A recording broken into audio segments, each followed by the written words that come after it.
Now there is actually another way of doing these simultaneous equations which might be more fun. Fun? Simultaneous equations? Be serious.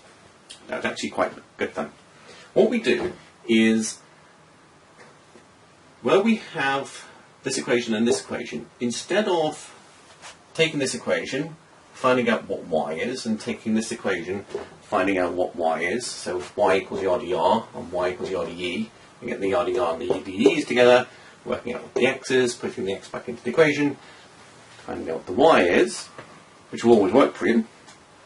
If the equation is kind of nice, how do I explain what nice is? Well, you might get to see it, it's a bit wishy-washy, so not always the easy way around to doing it.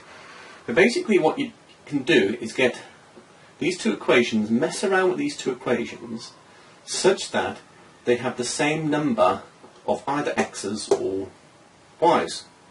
What does the same amount of x's or y's kind of mean? Well, see the way you got 5x there, and you have 2x there.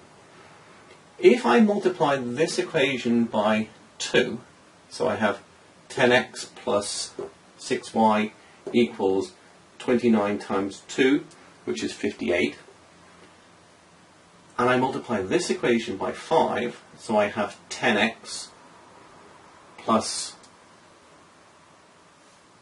20y equals 20 times 4, 20 times 5 equals 100. What I can then do, I'll have 10x here and 10x here, and then what I can do is I can take one equation away from the next, and the 10x minus 10x will disappear to 0. I'll only have y's left. When you only have the y's left, you get it down to y equals, and then when you have the y equals, you put that back in the equation to find the x. Or, instead of getting the x's the same, you get the y's the same. Technically speaking, the coefficients of the y's, i.e. the little number in front.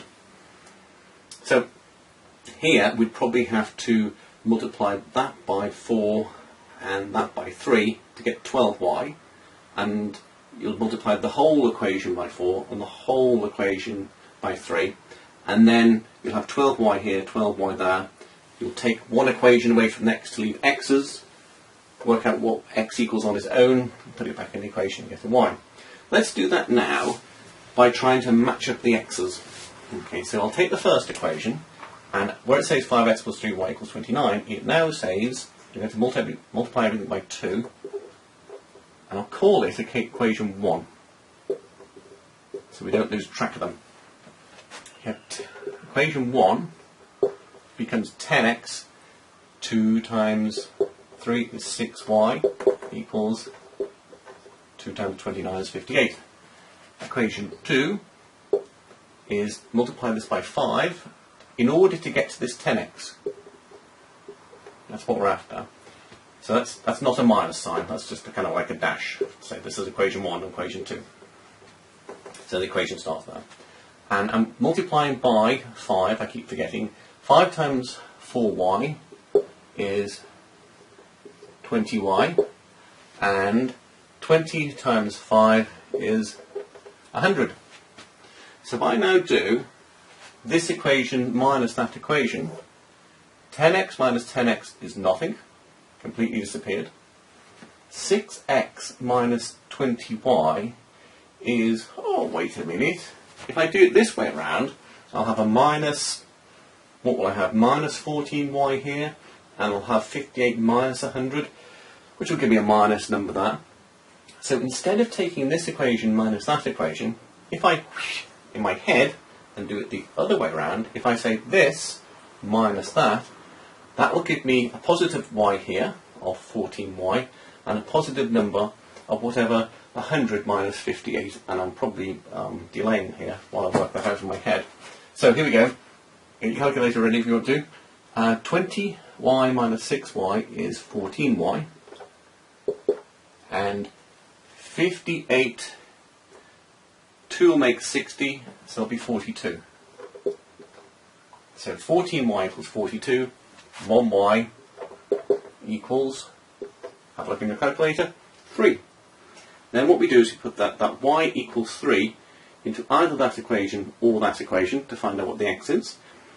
Having done that, we then take the y again and put it into the other equation to check that we still have the right answer for the x's. So we know if we do actually have the answer right or not, or we might have made a little mistake on our multiplication or adding up here. And if you do, go back, run through it and check it and fix it for yourself. So at y equals 3, we have, we'll look at this equation, 5x plus 3y is 29. 3 times 3 is 9, so that's 5x plus 9 equals 29. Again, this is equation 1 for testing. If I take the 9 over to the other side, so minus 9 from this side, minus 9 from that side, I have 5x equals 20. And then 5x is 20, 1x is, divide both sides by 5, 20 divided by 5 is 4. And to check, we go to equation 2, and we put y equals 3 into equation 2. So we have 2x plus 4 times y, when y is 3, is 12. So we have 2x plus 12 equals 20. Then, having got to it, we take this over to the other side. I take 12 off this side, I take 12 off that side. So I have 2x equals 20 minus 12 equals 8. X equals, divide both sides by 2, 8 divided by 2 is 4. So there we have the right answer.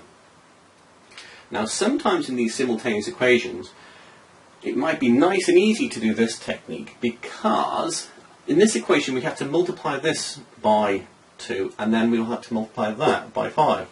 Sometimes you get very, very lucky in these equations, and all the teachers making it easy for you, and it'll be something like 5x plus 3y is something, and then it'll be things like x plus 4y equals 20, just a single x.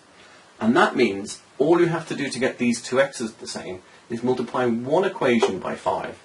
So you don't have to do two equations by different numbers. And so sometimes it can be an easy and quick way to do the simultaneous equations. But is that more fun than the other method of doing it, which is to take this equation here and get that to say y equals, and take this equation to get y equals, and then join the whatever the y equals thing, the yada yada yada and the e, join them together, get an x, put the x back into the equations and find the y. This is possibly a bit more of a fun method to do it, because you have to go, how can I get those numbers to add up? What's the nicest way? And you get to see the patterns. So anyway, that's the other way of doing simultaneous equations.